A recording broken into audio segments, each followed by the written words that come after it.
Hey everybody, it's your hospitality friend Glenn here with continuing coverage from the Lodging Conference 2024. I want to thank my sponsors, Unifocus. Streamline your operations. Unifocus, unifocus.com. Check them out. They got great labor tools. Speaking about great things, Joseph Bojanowski, PM Hotel Group is here with me. But before we get started, thanks for having me at your event this year. I really appreciate it. It was a great event. Thank you for the presentation. The team was motivated. It's an exciting presentation. That's awesome. And a lot of life in that presentation. Well, I appreciate it. It means a lot to me. But I want to talk about what you're passionate about today. And one of the things we've been talking about is, exciting and delighting guests, but the goal of increasing that operating income. Because I know you, like other hoteliers out there, you're getting squeezed in the middle with those margins, right? Yeah, absolutely. And as an operator for hotels, and PM Hotel Group is a management company, our primary objective is to deliver the bottom line to our owners. And there is significant pressure continuing on the margins, right? GOP margin, EBITDA margins, and labor is getting more expensive by the day, and RevPAR is declining pretty quickly into below 2%. So the only way you can make more money is figure out how to make more money per available customer, or figure out how to lower your expenses. And I know you're thinking about ways in order to leverage technology to ease some of the burdens of your staff, to free them up so they could do other things, right? Yeah, that's exactly right. We're looking at everywhere where there is a transaction or where there is a repetitive task to move transactions into software, and to move, where available, repetitive tasks into robotics, so think vacuuming and things like that. All that designed to free up our associates, of which we have many fewer than we had in the past, to deliver on the guest experience. The guest experience will always result in repeat customers result in lower cost of customer acquisition, easing the pressure on that bottom line. Easier said than done, but that is exactly what you have to do. All right, so I was speaking to a CEO of another major management company that said their workforce is down 10% because people just aren't taking those jobs. He's thinking about utilizing technology in order to be able to, close that gap over there. My guess is you're feeling the same thing, so you have two things going on. One is people aren't necessarily coming into the business, so you have fewer people that could create that personal interaction with guests, and then you have them dealing with those tasks that keep them away from dealing with personal guests. So the virtuous circle idea is to try to figure out ways to get them in front of the guests, create that memorable experience so they come back more time and time again. Absolutely. And so, but if you just pulling back for a moment, if you look at labor as a whole, so the cost of labor is up 30%-ish from over 2019.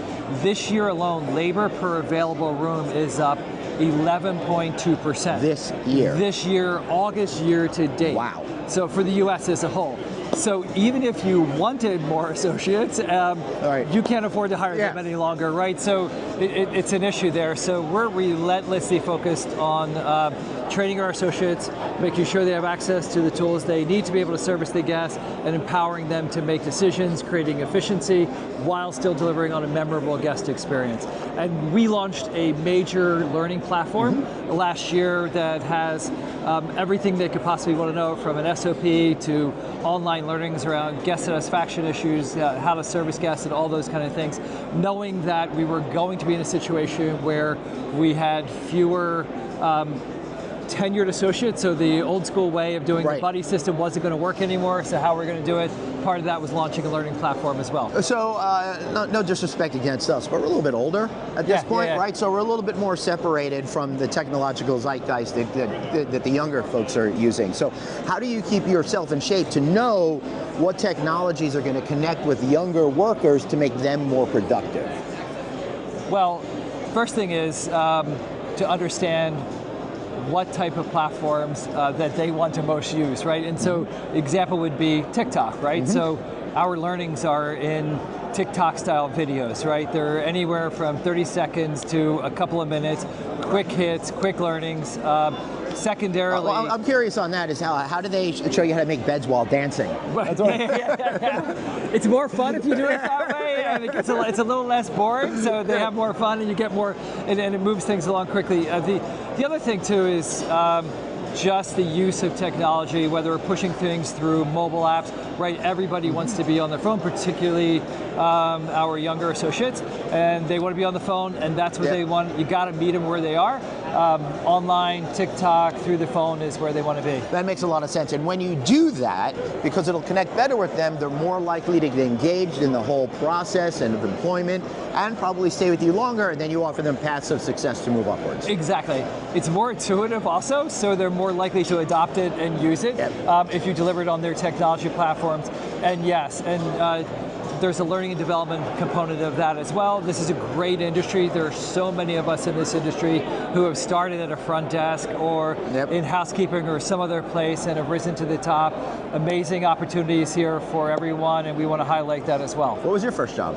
My first job was in food and beverage marketing. Yeah. And after a couple of years of being in marketing, I decided I should probably go into a hotel and learn how to actually do what I was talking about and what I was promoting. So that's what I did, and then eventually worked my way through it. Awesome. Last question for you. Obviously, you're here at the Logic Conference. Sold out, 2,900 people. What do you think of what's going on over here this week? Yeah, amazing energy here. I think it's interesting, and we had a concern going into this year that potentially there'd be a pause button hit in June or July as the election started to come into focus. It does feel like that's what happened, so it's great to see everyone here, but general conversations are it's just positioning for next year, post-election, getting an understanding of what the dynamics and policies are of whoever's elected, and then we go forward quickly into 2025 with some momentum, and it should be a great year. Excellent. Well, I'm looking forward to 2025. It's going to be here before we know it, folks, so get prepared. So for Joseph and myself, Glenn, thanks so much for watching. Be sure to like this video and subscribe to our channel. Text the word hotel to 66866. See you later. Bye. See you later. Thanks, Glenn.